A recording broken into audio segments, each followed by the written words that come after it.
बांग्लादेश की राजनीति इस समय गहरे संकट में है। अंतरिम सरकार के प्रमुख और नोबेल शांति पुरस्कार से सम्मानित अर्थशास्त्री मोहम्मद यूनुस ने हाल ही में अपने इस्तीफे के संकेत दिए हैं।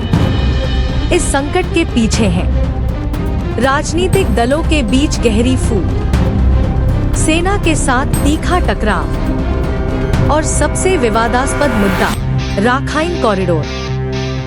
अगस्त 2024 में शेख हसीना के इस्तीफे के बाद मोहम्मद यूनुस ने अंतरिम सरकार की बागडोर संभाली।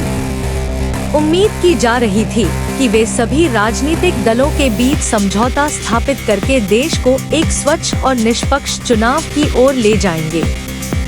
लेकिन हकीकत ये है कि यूनुस अब खुद ही लगभग अकेले पड़ गए हैं। राष्ट्रीय नागरिक पार्टी के नेता नाहिद इस्लाम का कहना है, यूनुस साहब राजनीति में एक संतुलित और एकजुट भविष्य देखना चाहते थे, लेकिन आज की हकीकत ने उन्हें निराश कर दिया है। बांग्लादेश की सेना के प्रमुख जनरल वाकरुज़्ज़मान ने हाल ही में एक बैठक में साफ तौर पर कहा कि राखाइन क्षेत्र में प्रस्तावित मानवीय कॉरिडोर योजना को वह किसी भी हालत में स्वीकार नहीं करेंगे। उन्होंने इसे कहा रक्तरंजित कॉरिडोर, जो देश की संप्रभुता के लिए सीधा खतरा है। साथ ही उन्होंने जोर देकर कहा कि 2025 के दिसंबर से पहले ही राष्ट्रीय चुनाव संपन्न कराना होगा। यह टकराव सिर्फ कॉरिडोर योजना तक सीमित नहीं है। चुनाव की समय सीमा को लेकर भी दोनों पक्षों के बीच तीखा मतभेद है। यूनुस चाहते हैं चुनाव दिसंबर 2025 से जून 2026 के बीच हो, ताकि हर राजनीतिक दल को भाग लेने का पूरा मौका सके। लेकिन सेना जोर दे रही है चुनाव 2025 के भीतर ही खत्म करना होगा। यही समय को लेकर मतभेद अब एक गंभीर टकराव में बदल गया है।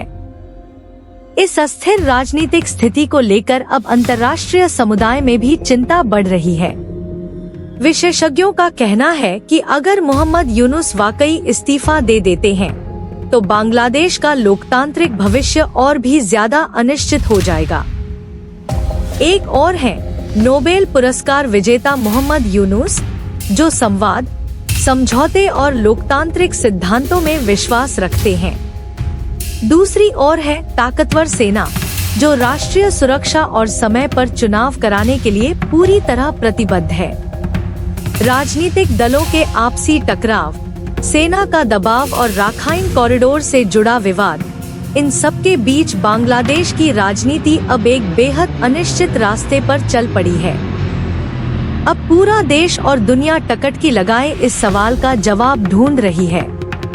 क्या मोहम्मद यूनुस वाकई इस्तीफा देंगे? और क्या बांग्लादेश समय पर शांतिपूर्ण चुनाव आयोजित कर पाएगा?